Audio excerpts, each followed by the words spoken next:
Hello everyone. Welcome back to my channel, Session with Mandeep. Today, I'm joined by one of my dearest friends who wears so many hats. So, you're an incredible baker. You are? Of course. Oh, yeah.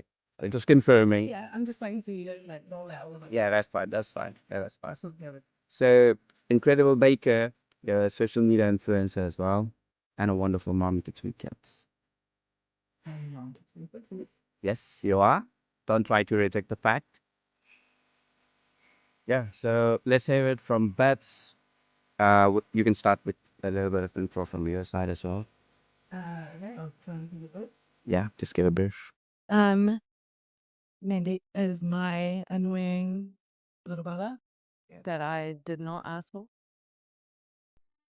Um, I looked at. I am a author as well. You've got to mention Oh, sorry. two-time author. Yeah. I am a recovering entrepreneur. Recovery. Yeah, That's interesting. yeah. Um, it is a traumatic experience, so I'm recovering. I am a wife as well, and you say I'm a mum, and I am an incredible baker. And I have a lot to say about a lot of things. My journey and as you said, my hats, are very vast and lots of experiences to chat about. I guess you know a lot of them, mostly, because I know some of them, whether you like it or not, I tell you. But I've amassed a lot of chat and a lot of experiences over my 41 years. 41 years. And also, the first thing I want to say is thank you so much for taking time out Yes, to be here on my day off. on your day off And and see, see me again. Because I guess you see me, what, 5 times a week? yeah, 5 times a week. Yeah, so That's a lot. yeah, that's all right. So just so everyone knows, we get to work together. She's an incredible baker, and I'm a chef for profession, which most of you know. He runs the savory and I run the sweet. Yeah, so I'm the savory one, and she's the sweet one. Yeah. Hopefully. Yeah. So yeah, so how do we want to start? How do we want to start? Yeah, Well, let what me. is your objective for having me on? What do you want to know?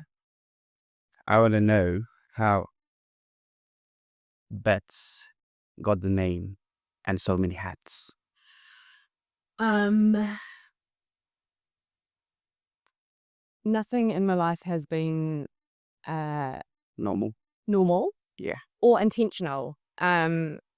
I should preempt this by saying it comes as no surprise. I've recently been diagnosed with ADHD, which explains a lot in my life. I have lived many lives. I was born and raised in Auckland.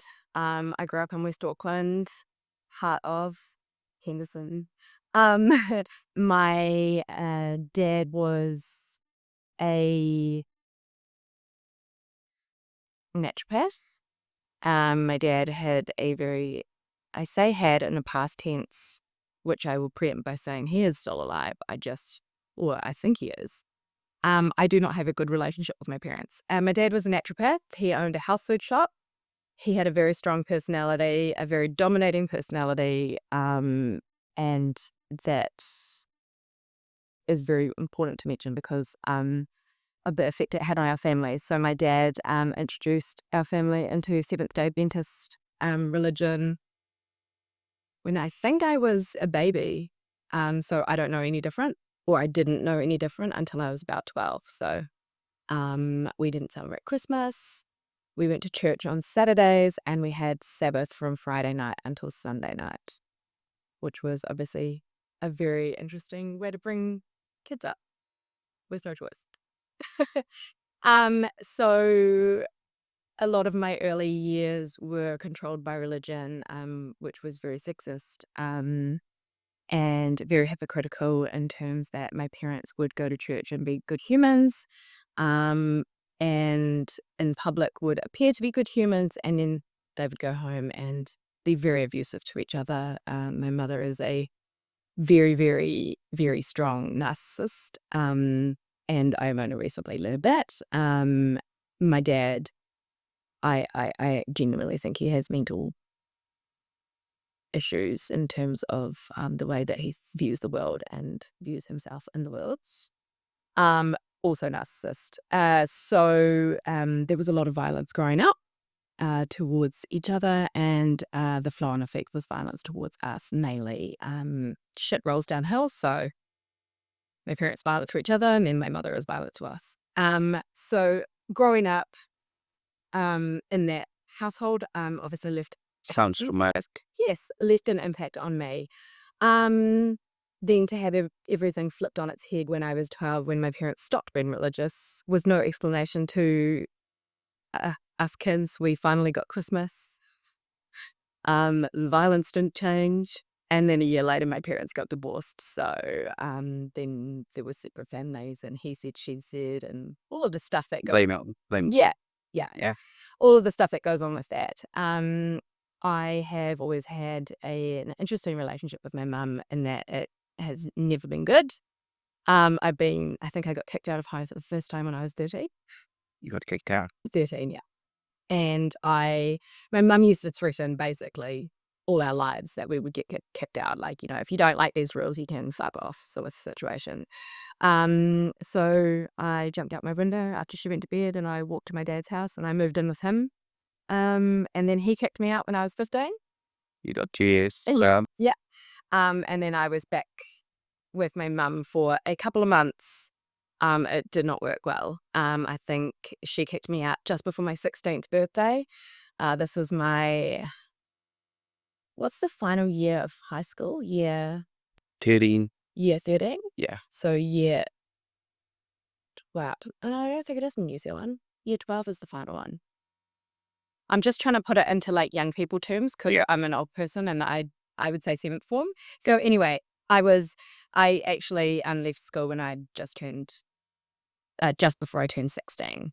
And that was when I was kicked out of home. I actually moved in with a friend who mum let me move in. And that sort of was interesting. My friends were sort of living a different life, and I didn't feel like I fit anymore. So I left school, which I was never good at anyway. And I worked full time, and I moved into a flat. What was your first job? Hospitality. Macca's. No, I worked at a cafe in a mall, but I'd had previous jobs. I'd always worked. I got my first job at Muffin Break, washing dishes when I was 13. Break. Yeah. We certainly have heard of that one. Yeah. So I have always worked in hospitality. So I spent a couple of years just flatting and working full-time in the cafe, and sort of wasn't sure what I was going to do with my life. I was still living in West Auckland, and I ironically decided to join the Navy because I wanted to get out of West Auckland, and I didn't want to be working in a cafe for the rest of my life and just end up pregnant. And I say ironically because I owned a cafe and I got pregnant when I turned 18. But I used West Auckland. Yeah, I mean that's the big picture. It's on that. That's the big picture, isn't it? Yeah, yeah. So anyway, I spent 7.5 years in the Navy. Great time. Had my daughter. Was a single parent for all of that time as well. I left the Navy after 7.5 years, and my daughter and I moved to the city. I changed occupations. I was working in payroll and administration, just down the road actually. And I was living just down the road. My daughter went to primary school here in the city, and about 8 months later, I had a medical dilemma. I don't know that I've probably not gone into too much detail with you on this. Again, a hugely traumatic part of my life. Being a single mum, living in an apartment, managing finances, and being your daughter's, start and finish. As her provider, I think she was 6.5 at the time, maybe 7. And I found that I was having pins and needles in the left side of my body. I let that go on for a week because, ignorance is bliss. Yeah. And then after talking with friends, they kind of like bullied me into going to A&E because I had started to lose strength in my right leg, having trouble walking. And so I was hospitalized in the neurology ward while they did lots of tests. I did some Googling, thought I was having a stroke, and it progressively got worse. So by the time I was diagnosed, I couldn't feel the entire left side of my body from my shoulder down. Yeah. And I couldn't use the entire right side of my body. I had semi ability to use my right hand, but sort of from my chest down, I couldn't walk. It was just limp. Everything was limp. So that was a very scary time. So I was in hospital, I think, for about 2 weeks. My daughter had to be cared for by her grandparents. It was really scary. It was very scary. So long story short, they realized that I had the first signs of multiple sclerosis. However, you cannot diagnose that until it becomes multiple. So that was my first experience with it. And then I just recovered from that because with multiple sclerosis, essentially your body is confused and the nerves sending messages to your brain send incorrect messages. So it tells your brain to attack healthy nerves. So hence the shit that's going on with you. But so that's just in case anyone wants to know about what multiple sclerosis is. It's just confused. It's just confused. And instead of attacking unhealthy cells, it's attacking healthy ones. So anyway, you recover from it. That's the point. But it likes to surprise you at any time you have what's called a relapse, and you don't know what it's going to present as. Some people lose their vision. Some people lose their ability to speak. Your nervous system is your entire body. So it's like, surprise. And there's varying degrees of how much it affects each person and everything. Anyway, that was a great experience. Not. I can never even begin to explain when I was released from hospital and the anxiety I felt around caring for my own child as a solo parent, and sitting her down and explaining that if she cannot wake up mummy in the morning, what she is to do, what numbers she's to call. And I can tell the story now without crying. It's taken me a very time. I'm like, you're like, what have I gotten myself into? No. So anyway, yeah, so she was instructed on, the ambulance first, and then to call her nana and to call my best friend, and, not to panic and, all of these sorts of things. So that was very, very difficult time for us. One of the people that really helped me through it was a man named Harley G, who was living in Canada at the time, who was an existing friend from an old friend group from when I was younger, but we just happened to be in touch on Facebook Messenger. Social media. Hey, social media was in its first year. Yes, I It do. was in its first year. Yeah. So because of the time difference, we chatted quite often, and he was very supportive throughout that. And we exchanged vibes, and that leads on to him turning up on my doorstep in New Zealand. And Was it sort of like a surprise or something? yeah, Or was that? I never knew that. you didn't. No, you never told You me. read my freaking book. Oh, his story is in there. Oh, is it? Yes, no. So we spent probably like 8 or so months chatting and having like Skype dates and stuff. And he organized with my best friend at the time to plan a Skype date. And I was sort of sitting in my lounge, dressed up from here upwards because that's all he could see. Yeah. I had pajama pants on and slippers. And he it was late to turn up to the Skype date, and I was like, motherfucker, where is the head break? Freaking standing me up. And yeah, then the buzzer went off in my apartment, and it was him at the thing. He No, was it was supposed to be an online date. Yeah, and he was at my door. Except and I would go on to learn that this is classic Harley. Classic. He was given the door code, but he forgot it and couldn't work out how to get. He was supposed to be at my door, but he had to buzz up. So I had approximately 30 seconds to frothing he buzzed, and I let him in to freak the fuck out. Yeah. I didn't have a chance to change my pajama pants. So like party on the top, not on the bottom. And yeah, by the time he came up to it, I'm like, what the fuck is happening here? So yeah, that's how he became my boyfriend and turned up on my doorstep. It's quite romantic. That's why I tell you guys. I see you guys together, and I'm so jealous. I'm so jealous. I'll be honest. He is an amazing, amazing man. So yeah, that's how I hooked up my husband. And um again, it's just a case of fast forwarding. Me working full time, we moved in together. He's always been an amazing stepdad to Charlotte. 100 times better than any kind of blood that she has, blood father.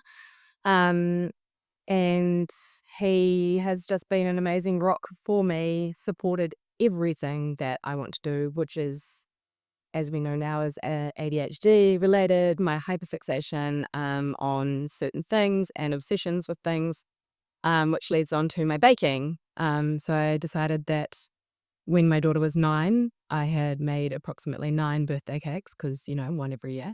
Yeah. That I was very talented at decorating cakes and I should probably start a business. So that's how you got into baking. So it was It was my daughter. so My daughter is the reason I got into baking. oh, that's so beautiful. So I'll tell you what. So all these years Mm. that you have told me, all I can see is you had a traumatic experiences. It's regarding your childhood, adulthood, teenage. So you just pour it out into baking. It's just, Is it like that? hey, you know what? It's all part, like adversity is all part of. No, I'll tell you something. I gotta be honest with you. With all the experiences that I've had, I pour it into cooking. Yeah, That's what I do. everyone needs an outlet. Yeah, because if I don't cook even for a single day, Yeah. I feel incomplete at the moment. That's why it's me. Even if I'm at home or something, I'll spend 2 hours cooking every day. Before I started working with you, I hadn't baked in 2 years. Yeah, I do know that. Can you imagine for somebody who used it as an outlet Yeah, to not do it too? it does. It does bother you a lot. It bothers me when I don't cook for one day. So, I would not imagine 2 years without cooking. Yeah. So it's very important. Yeah. So you started baking as a hobby. It was just sort of a hobby. You bake cakes for your For my daughter. daughter, Yeah. and you came to know that you are a talented baker Yes. in 9 tries over 9 years. Yeah. So that's And that is a great explanation of who I am and how my personality runs. It's balls to the wall, all in. Like, as soon as I decided that I was great at baking and I needed to start a business, I opened a bank account. I came up with a name. I designed a logo. And that was it for me. I was like, this is my future. Magnolia Kitchen. This is me. yeah. I see where you got it. 2011. Yeah, 2011. Oh shit! I was 12 years old. I was 12 years old. I know you were because you're just only a little smidgen older than my daughter. Yeah, I know. Yeah, so that's the thing. Because all I can hear from you is it's just a boring thing that I said. Mm. Something goes wrong in life, we try to make it right. And how do we do it? Just We're roll with the involved. punches. We're involved in the activities that makes us happy, that makes us passionate. And that's why I say to all the people who are struggling with anything in their life, just do what makes you happy for a while, and you'll figure it by yourself. Because at the age of 20s, you have so much pressure to figure out what you're doing. To them, I tell Absolutely too much. that's the thing I tell to everyone. It doesn't matter they're from Nepal, they're from New Zealand, they're from wherever in the world. Doesn't matter which culture you come from. You don't have to figure your life out by 20s. Exactly. Even I'm 41. I still haven't. I'm in the process of starting a new life. Yeah, see? Yeah, you don't. And I think that, and like you've said, in Nepal and everything, I think as well in New Zealand, the New Zealand school system, and a lot of the sort of other, like the generation older than me, they're very much, you have to go to university, you have to have it worked out. You cannot leave school without having your life figured out. I'll tell You're like, that's bullshit. no, I'll tell you something.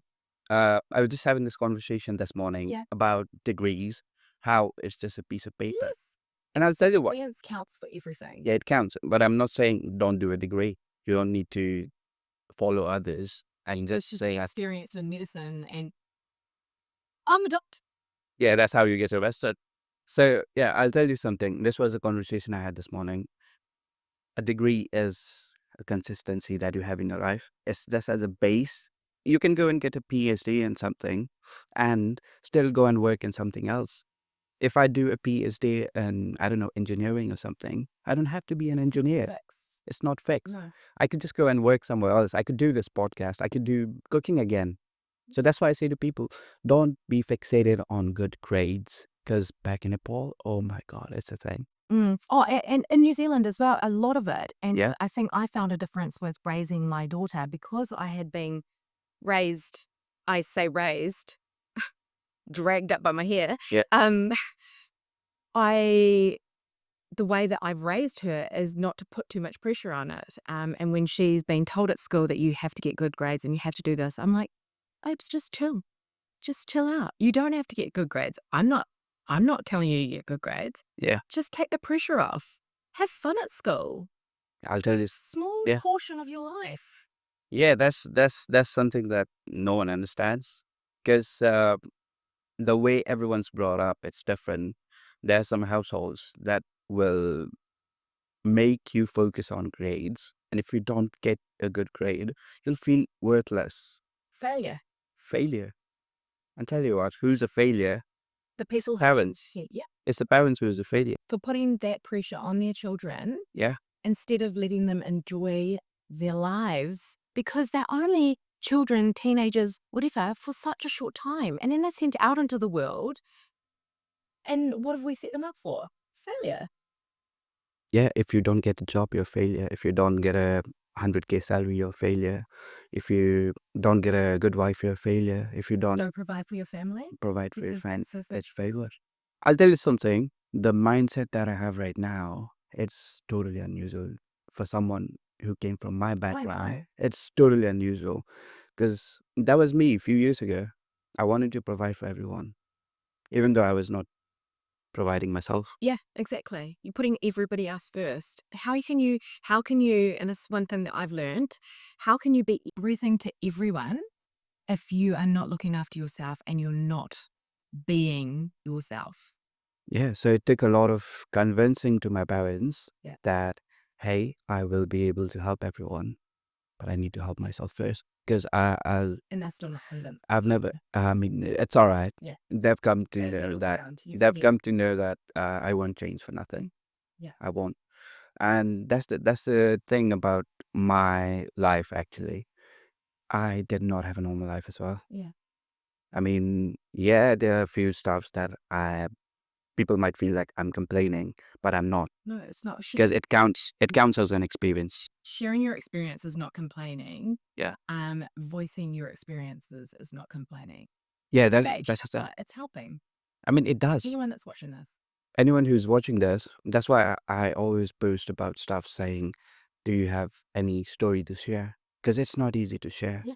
And the main reason for this podcast to be born, because it was born and it did help me to. Such a man thing to say. Yeah. I was born. Yeah, it was born. What, like my 3 children? I don't know. But this is my first children. This is my first children. I think you should say born with like. No. How do you want me to say? Established it? Yes. No. It was born out of me. Yes. It was born out of me. From my loins. But come on, don't go to Lawrence. Don't go to Lawrence. Yeah, so that's the thing I say to people because a lot of people who are around me, there's not a lot of people right now. So everyone who's around me, so that's it's like 2 or 3 people. I'm here. Yeah, that's what I'm saying. Okay. Including you. Yeah. That's 2 more people, I guess, who knows everything about me. And to everyone else, I might seem a bit arrogant. I might seem egoistic because I am. Because the thing is, I'll deal with the people how they deal with me.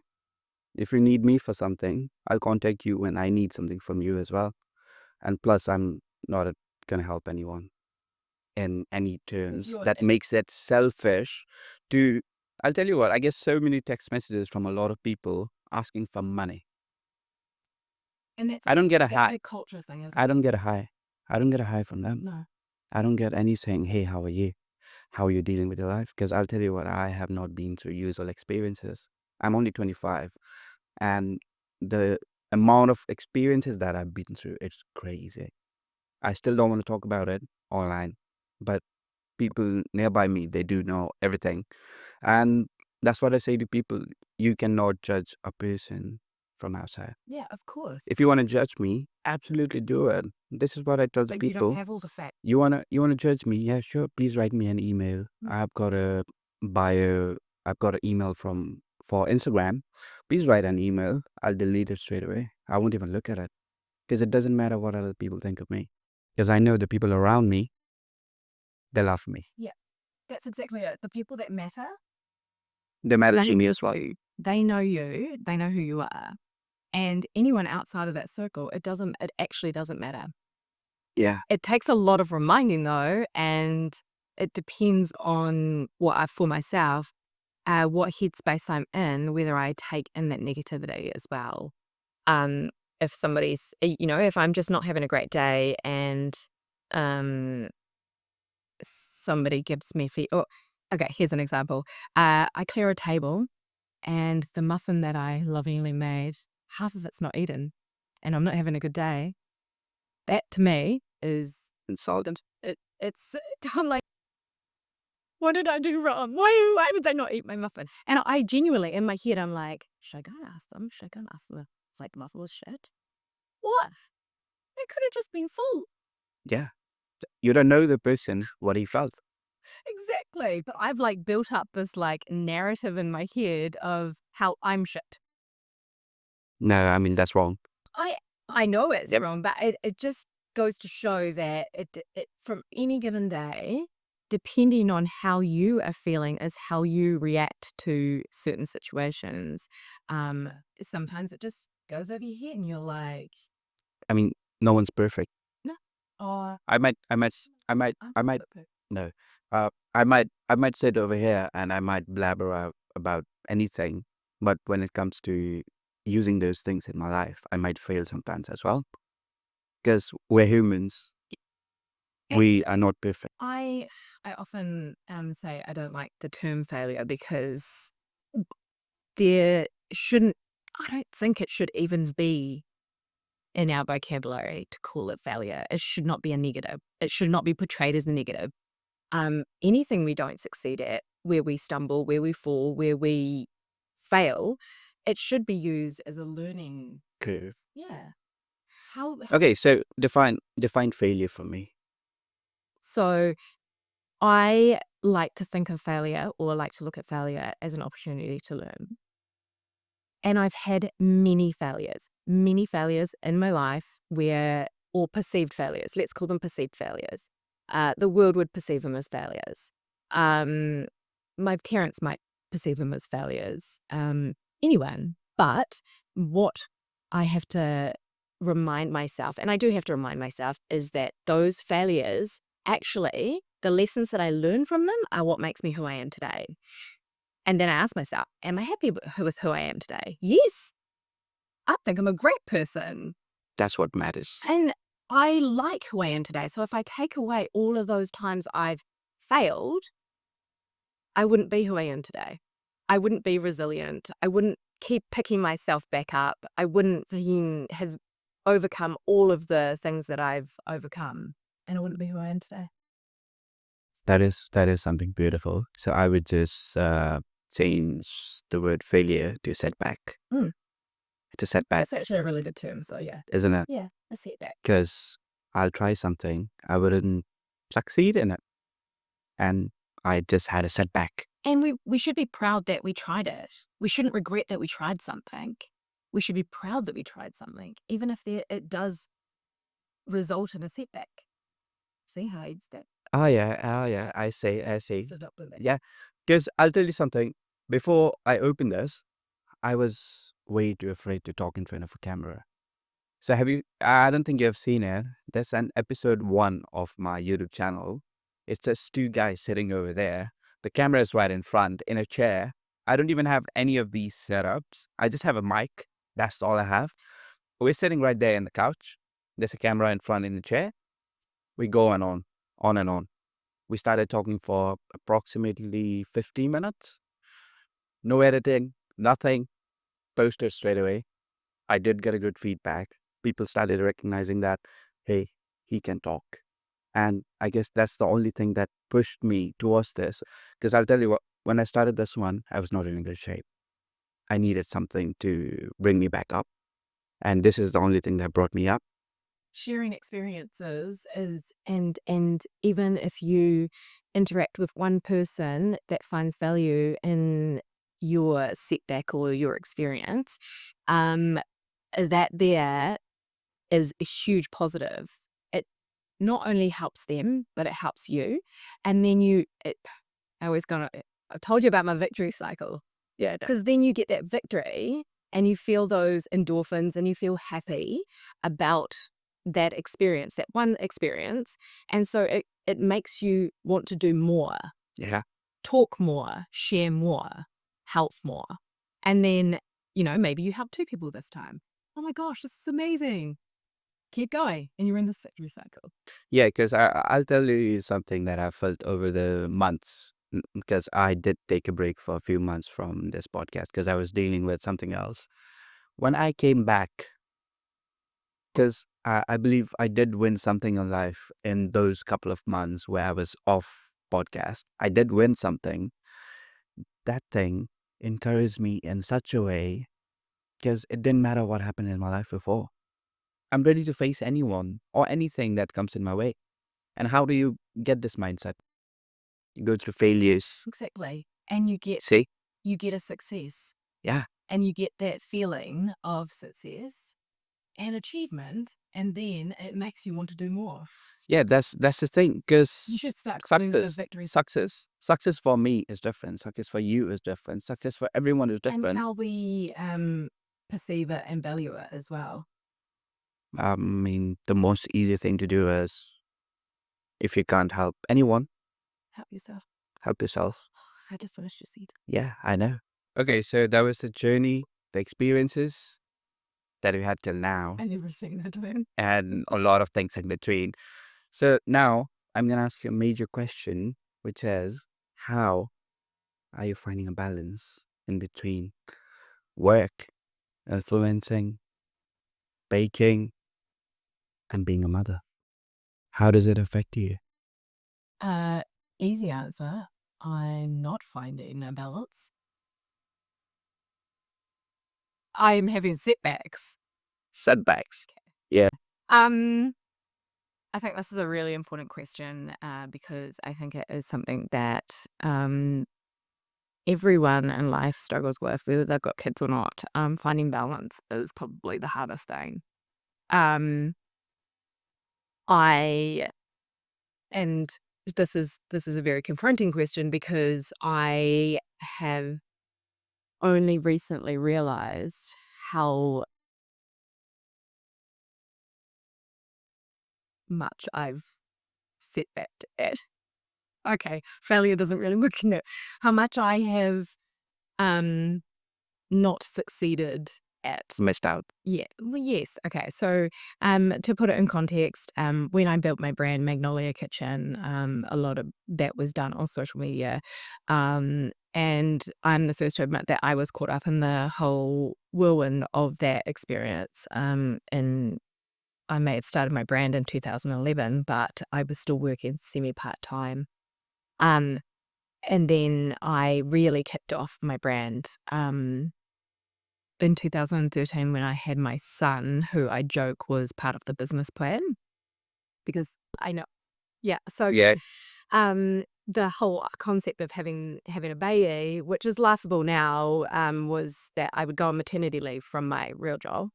And I just wouldn't go back. And I would use that maternity leave to grow my business. I have a baby. Yeah. How did I, in my head, how did I think that balancing raising a baby and growing a business was going to work? It didn't. It didn't. But I was so blind to it back then. I was so blind to it, and I was so hyper focused on growing this business that my family suffered for it.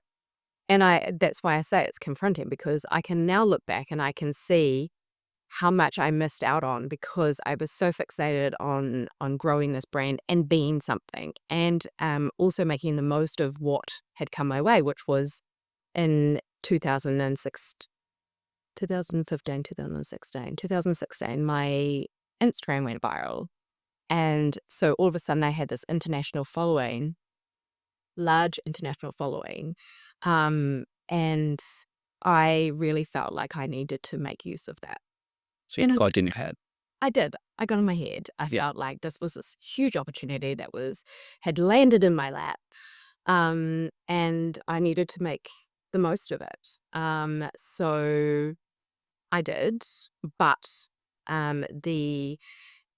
what happened as a follow-on from 2016, in 2015, I had my son Edward. I did not plan to have my son Edward. That's no secret. In 2015, I was ready to grow my business, as in I was ready to open a cafe. I was ready to grow my business. Then I got pregnant. And I was not okay with that. However, you just do what you got to do and you have a baby. And unfortunately for my family and for Edward, that meant that I pretended like I wasn't pregnant, like it wasn't happening, despite Oh, what? what's happening. No, until I was literally on my way to the hospital. Oh, I couldn't go to the hospital when I was in labor until my final customer picked up their cake. that's some dedication. Or it's some like hyperfixation and not acknowledging what's actually going on in my life. So my husband was having to sort of pick up all of that slack, in terms of looking after our other son, James, helping out with Charlotte, helping out with the family, everything. So, and he's allowing this for me to just, get this sorted and be my rock, be my support person. And he never has complained about it, or ish. I mean, Ish. I did get to meet him the other day as Hey, well. finally. And yeah, I was very stressed, yeah, I mean, he looked cool. but he still took the time to. Yeah, I mean, yeah, I've always wanted to meet him, and I did get to meet him, even though it was a brief moment, Yeah, because I wanted to look at the person who supported you so much so much. that you were able to focus on Exactly. the other thing rather than family. Yes, exactly. So the balance was non-existent. The balance was non-existent. I was thankful that I went into labor on a Friday because it meant that I had Saturday and Sunday to recover because I needed to bake a cake on Monday. Yeah, I did. That's crazy. I know, it's crazy. At the time, it seemed completely illogical. So I have this baby, and then my Instagram goes viral, and then we're also planning our wedding. So in 2016, my Instagram went viral. I got married. Yeah. What else happened? Oh, I opened my first shop. So the timeline for that is Instagram went viral in April. We started looking for a premises in July. We were planning our wedding for the 1st of October. And I said, my husband was planning the wedding. Yeah. He planned the entire wedding. All I was responsible was for my dress and showing up. Did you? Yes. Did you get the perfect dress? Yes. I had the perfect wedding. Yeah, see, that's what matters. Because I saw your pictures the other day from your It was anniversary. amazing. It was an incredible day. And then we went on our honeymoon, and we got back on the 9th of October, and I opened my shop on the 10th of October. So that's a pretty good timeline, isn't it? It's It's rushing. it's rushing. Rushing. It's excessive. Everything happens at once, and that's a lot of the time. That's what happens in my life. Then the next year, I was offered a book deal. Magnolia Kitchen. Yeah. And so the end of the year, I was offered a book deal. I started writing the book the beginning of 2018. And that was released in 1st of April 2019. And it was an international bestseller. But in context, while I'm on this Magnolia Kitchen ride, my kids are getting older. Yeah.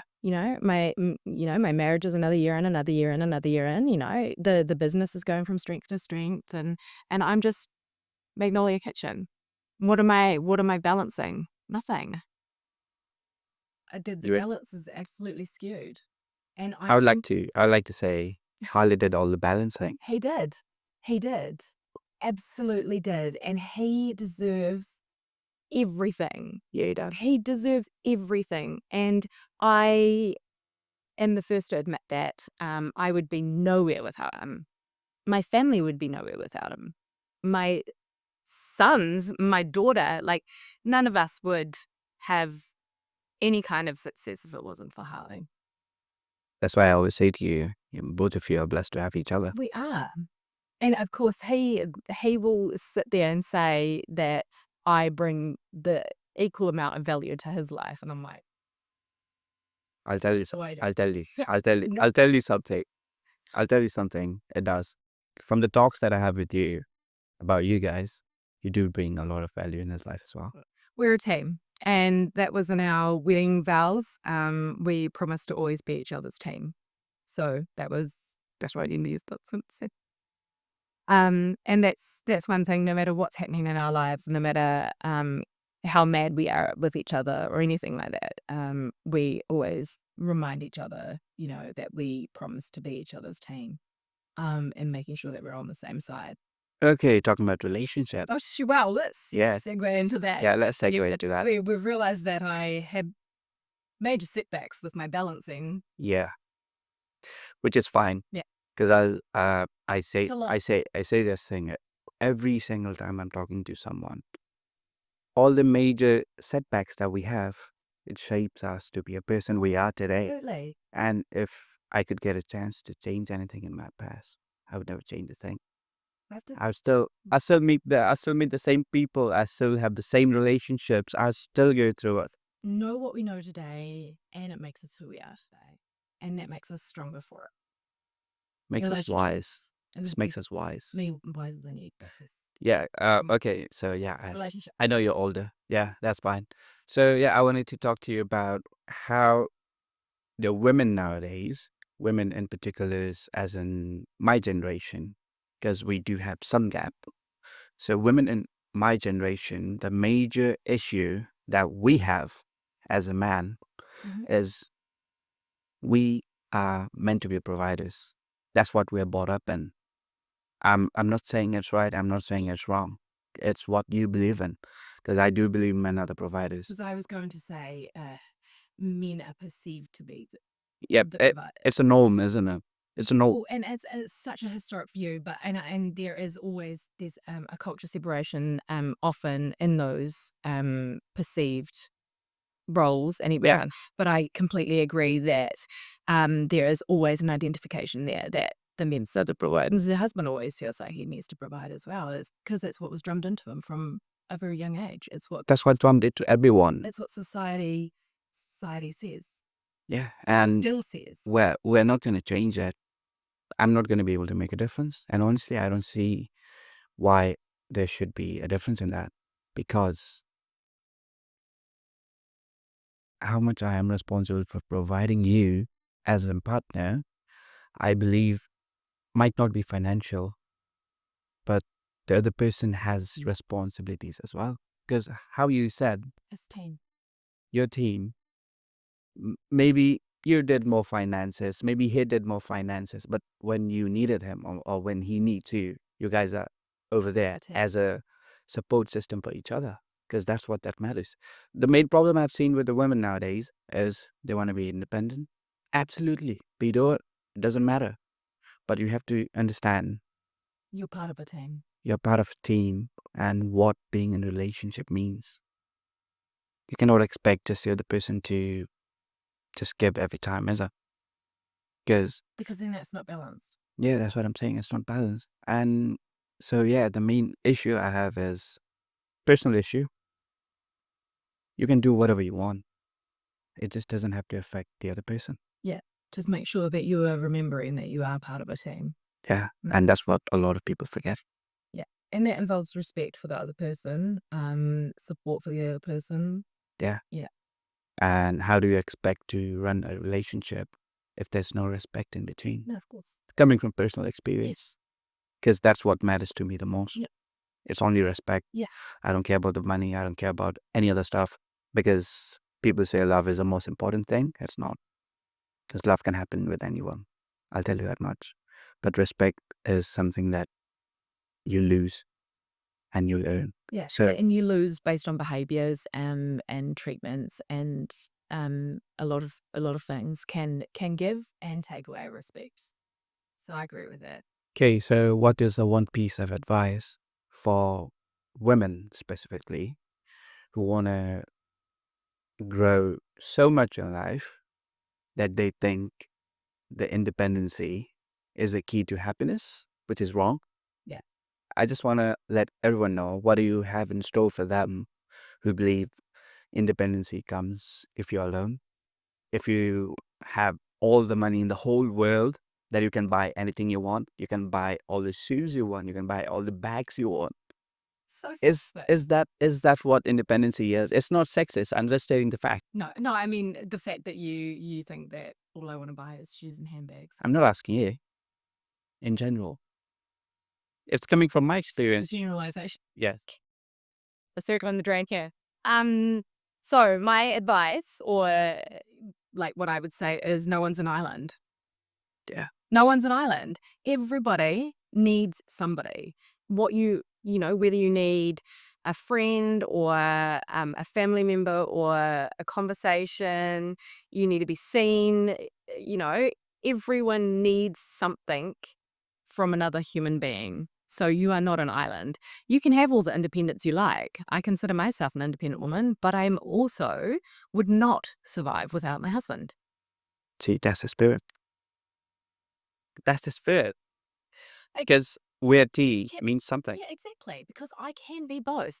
They can be coexist. Those two terms, independence and a wife. Those two things can exist, or a partner. It doesn't have to be gender specific. We can coexist as an independent person and part of a partnership. Okay, so that's the thing that I wanted you to say to the other person, whoever's watching. Yeah. Women and men, they don't have to point fingers at each other. They can always coexist. You can live in other person's happiness as well, as long as you're happy. Because that's what I believe love is. You gotta be happy in the winnings of others. Yeah, exactly. And building people up as well. You're not responsible for somebody else's happiness, but you can support their happiness. That's the most important thing. Freaking genius. That just came to me. I would not like to. I must. Yeah. Well done, me. Yeah, I'm definitely not gonna add anything to it, because that sentence stands for each other. It stands for itself. Because the most important thing in life, for me personally, because I have not had any luck with relationships, and I gotta be honest. Yeah. That's what I'm saying. I haven't had Yes. any luck yet. That's what I say. I hadn't had any luck until I was 26, 27, 27. I think I need to, yeah. Yeah, I mean, I'm not saying there's a competition or something. I'm not rushing to it. Yeah, I'm not rushing to it, but I'm saying all the things that have happened in the past, it just has happened because of a few relationships. You know what that means, right? What? We get to talk about our major topic, What's our message? men's mental health, Oh, yes. because that is my main theme for the podcast. Because And I'm 100% on board with this chat, and I think it is hugely important today in today's world to discuss mental health and specifically mental blah blah blah men's men's mental health. Yeah, that's perfect Kiwi accent. It means mental health. Yeah, so I do feel personally that it doesn't get the attention that's needed until and unless someone kills themselves. Agreed. That's being honest as possible. Because you will see a few posts being posted saying, "Hey, men's mental health is important as much as other person like women." Because I I've seen so many suicides this year. Not in my circle, but definitely outside of my circle. Okay. And the major issue facing men is the stigma that men shouldn't cry. I'm not saying cry in front of everyone. No. You can cry in your No. house. You can cry in your pillow. It shouldn't matter what gender you are. Yeah. Everyone has the right to feelings and to express those feelings. And it shouldn't be judged based on their gender at all. Cry if you want to. Don't cry if you want to. Honestly, that's another thing. Yeah. Personal experience alert. You do open up with some people that you love. Yeah. You do open up. And what happened was those arguments, those weaknesses that you show in front of other people. Because I'll tell you what, no one is going to believe all the things that I say to a person who's close to me. And none of the other people from outside are going to even believe it. So what happened was something that I said when I was upset, when I was sad, when I was angry. It was being used against me in all the arguments.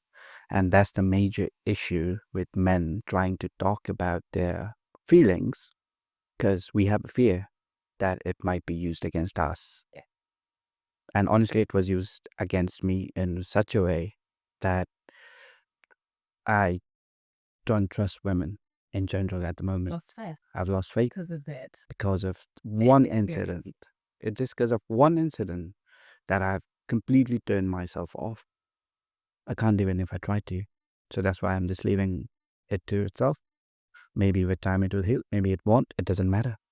Because I believe whatever is supposed to happen to you will always happen. I think acknowledging that it's even a thing is a huge step. So well done.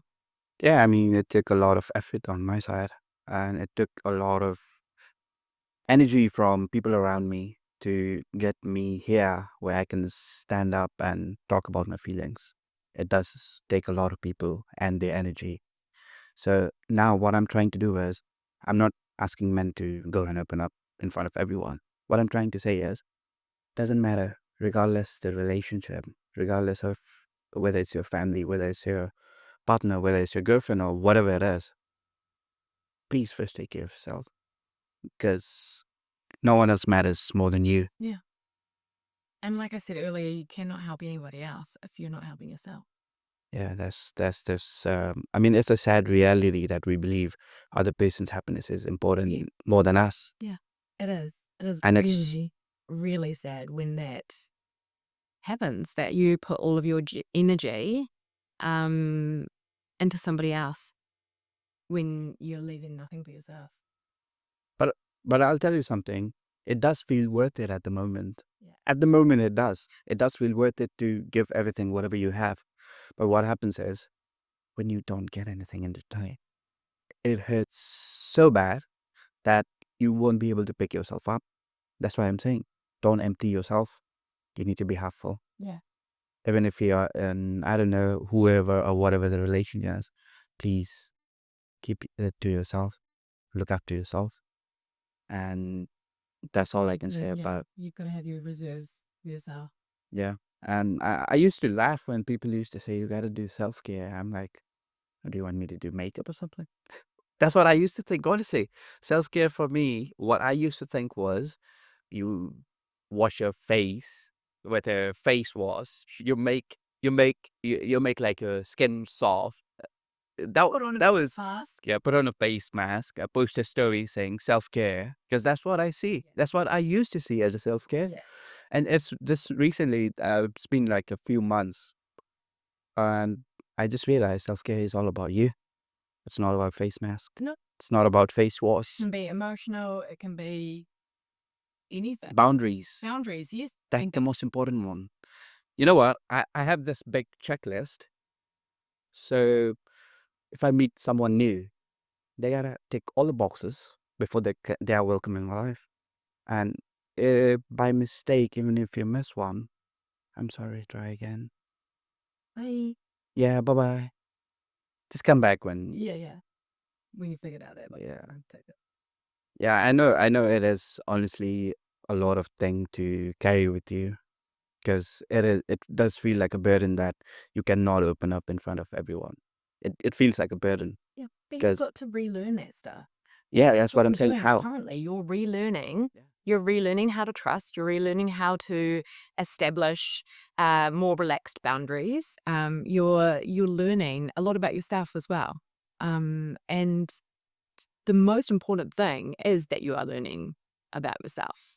Because how can you expect anybody else to know you or be part of your life if you don't know who you are? Okay, so I do have a question for you. Yeah. It's an interesting one. Okay. So, have you had any personal experience with a friend who was in such a worse situation and you had to check in on them, or you had to talk them down, or you had to do whatever because they were not dealing with their mental health properly? Oh, I've had many experiences in that. Many. Is there something that comes to mind?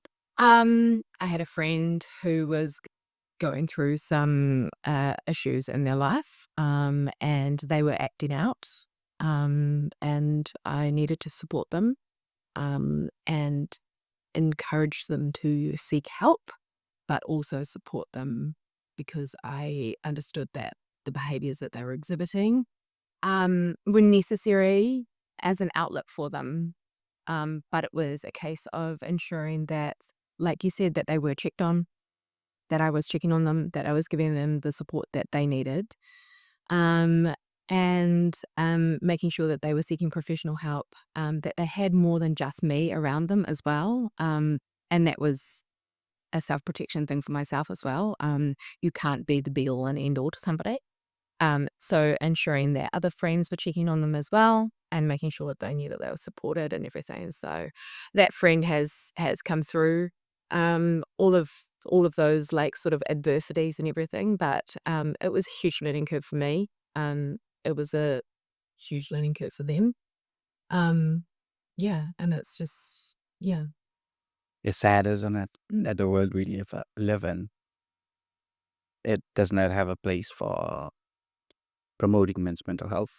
Yeah. And that's the main reason uh, I always try to promote men's mental health, whether it's through my TikTok live, whether it's through my YouTube videos, or even my social post in all my social medias. And to be honest, I guess I could have done something different in approaching it, like come off as more strong, Mm. but that's not me. What is strong though? Like, that's what Go and shout in front of people because it doesn't work. that is, what is strong? Like, what is normal? The strength can be exhibited in so many different ways. Strong doesn't mean to have to mean that you're like this staunch man that can handle anything. Maybe strength is in, just being there. That's what I realize all the time. Yeah. Because there were a few people in my life. They never said a single thing. Yeah. But I knew they were there. Yeah. Yeah, exactly. That So is right. it's that silent strength is Yeah. how that can be so important. And that's something, that my husband exhibits. His silent strength, just knowing when to be there is one of his huge strengths. I don't need him to be all macho and like stand there and be like, I've got you, girl. Sometimes, yeah, that's what I'm saying. Sometimes you don't need to find a solution. All you need to do is listen. Yeah. Yeah, it doesn't need to be. And I think a lot of pressure gets put on men. And I find this in my own relationship and the way that some of the dynamics works is that a man always feels like he needs to fix something. Yeah, that's Fix a situation, find a solution, support, do this, do this, do this. And I'm like, bro, just calm down. I just want to fucking yell a little bit and like have a big meltdown and you just listen and then I'll be fine. And that's the silent strength support that sometimes is required in a situation. I don't need you to figure it out for me. Just need you to be there. that's important as well. Yeah.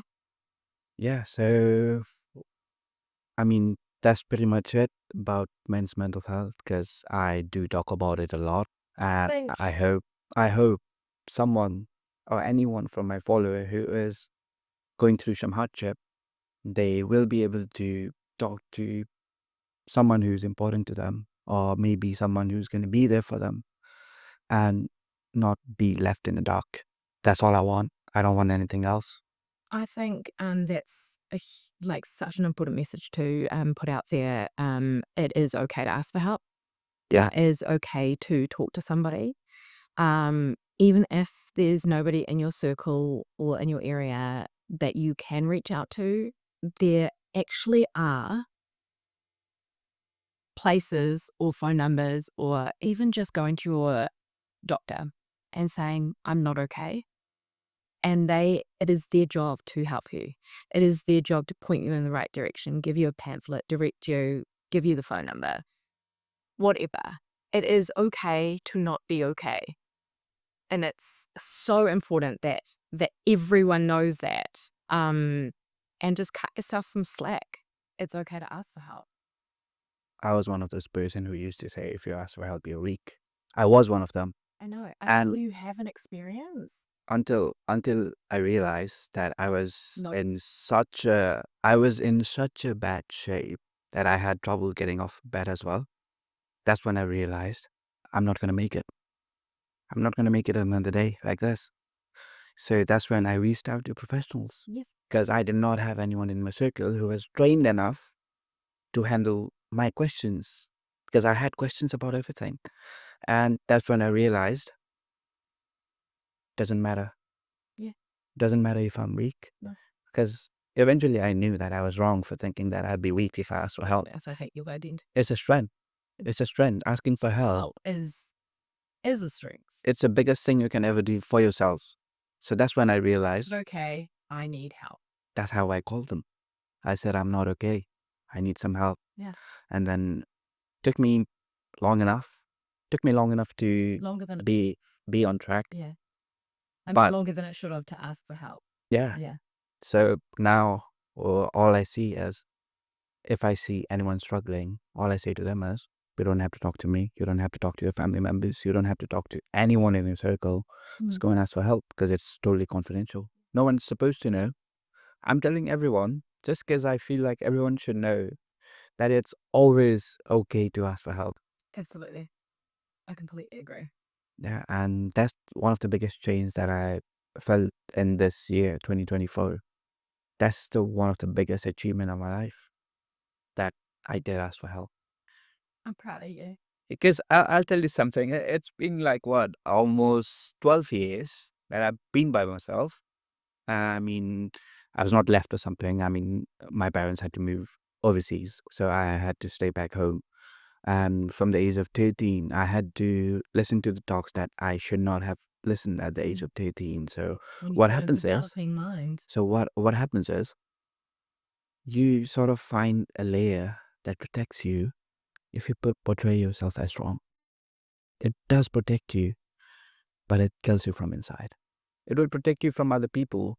Because I always say this thing, no one has the guts to say I'm wrong in front of me. They still don't. But now it's fine.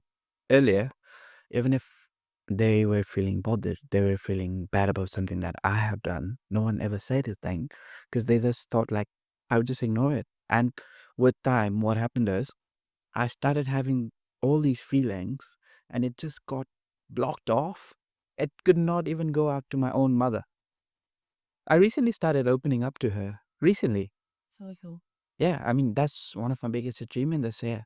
I'm able to talk about my problems, my struggles, and my setbacks with my mom. Yeah, it's really cool. It's really just a sort of big step for me as Yeah. well. Because with our background, it's just not something that happens that easy. Yeah. That easy. So yeah, I mean, I've asked for help with them as well. I've asked almost everyone for help when I was in need. And I'm just glad enough that there were a few people who were able to stick around and help me through a lot of stuff in my life. And those are the people that I'm never going to forget. Doesn't mean that I'm going to text them every day. Doesn't mean I'm going to be in contact with them every day. Those are the most important people that you know are always there, no matter what, no matter how much time passes between contact. Yeah. You know that they're there whenever you need them. And we can always pick it up from where we left. Yeah. Exactly. I got those people in my life too, and it's incredible. Yeah, so that's the beautiful thing about life. You go through some setbacks, you learn who the people are, Yeah, exactly. You gain so much. and you lose everything. Yeah, it's not a failure. I'll tell you something. You lose everything. You lose all the relationships, all the friends. Yeah. That's when you know who you are. Well, and because there's a reason that you're losing those. We don't need them. Because they weren't important. Oh, we don't need that. The value of them was not there. Yeah. And it took us going down that path to figure that out. Yeah, that's why I say God's really mysterious. Because, I mean, we see these quotes every day. This is the most important thing that I've done. I asked for success. He gave me challenges. He's helped me to succeed. Because God's not going to give you out. He's not going to hand out money. No. He's not going to hand out success. He's just going to give you challenges that'll strengthen you enough to get the success you want. Yeah. And But that's saying, teach a man to fish. Give a man a fish and he will eat for a day. Yeah. Teach a man to fish and he will eat for a lifetime. Yeah. So it's that kind of situation. You shouldn't ask for a handout. It's a lesson. yeah, because I mean, I'll tell you one simple stuff. If I'm struggling, is it easy for me to ask for $100, or is it easy for me to ask for a skill that can help me Exactly. get money from tomorrow? Yeah. So that's why I'll say all the troubles that I've went through in my life, it makes me wise. That's all it does. Yeah. It doesn't make me egoistic. It doesn't make me overconfident, because I do feel like people do have trouble with dealing with me. Yeah, fuck 'em. Yeah, I know. I do have the same thing as well. I just don't say it out loud. Oh, should I not have said it? Nah, it's all right. It's all right. It doesn't matter. But I completely agree. What people see as egotistical or a high opinion of yourself or anything like that, that's on them. It's not on you. They're misinterpreting the value of how you came about that. I was going to say, How did you stand in this point? No one knows that. yeah, exactly. That's the question. That's the answer. No, if anyone met either of us today, they would be making untold judgments on how we got to Betty, where we are. Yeah. And, it's not like we wear a sign that says I've been through Something. hell and back to get here. I've faced many, many challenges and setbacks. And this is how I came out. So I think one of my favorite sayings as well is somebody's judgment of you, that says more about them than it does about you, and that's about not taking on board of people's judgments. Yeah, and it takes a lot of work to say, I don't care about your judgment. Yeah, It does take a lot of work. it does. I'm just glad enough I'm at this age, and I do understand that what other people feel about me, what other people say about me, doesn't bother me. Doesn't bother me. Because all I could care is if those people are really the important ones for me. And if they are, they're not going to judge me. Exactly. So yeah, that should be our podcast, Bets. I am going to conclude our podcast for today. So what would you say was the best highlight of the podcast today? Getting to talk about myself. No, I'm kidding. I think just the opening the conversation about um it being okay not to be okay and asking for help. And just shining a light on things that aren't often talked about, which is failure and men's mental health, and just making it okay to discuss those uncomfortable conversations. Yeah, and I would love to do it again with you sometimes. Cool. Yeah. Yeah, see if you get cancelled first. I mean, I don't think we're gonna get canceled because I mean, what are we gonna get canceled over? Oh yeah. Being too hot. I mean, yeah, they could cancel me for that. Okay, now we're deceiving. Oh yeah, all right, all right, all right.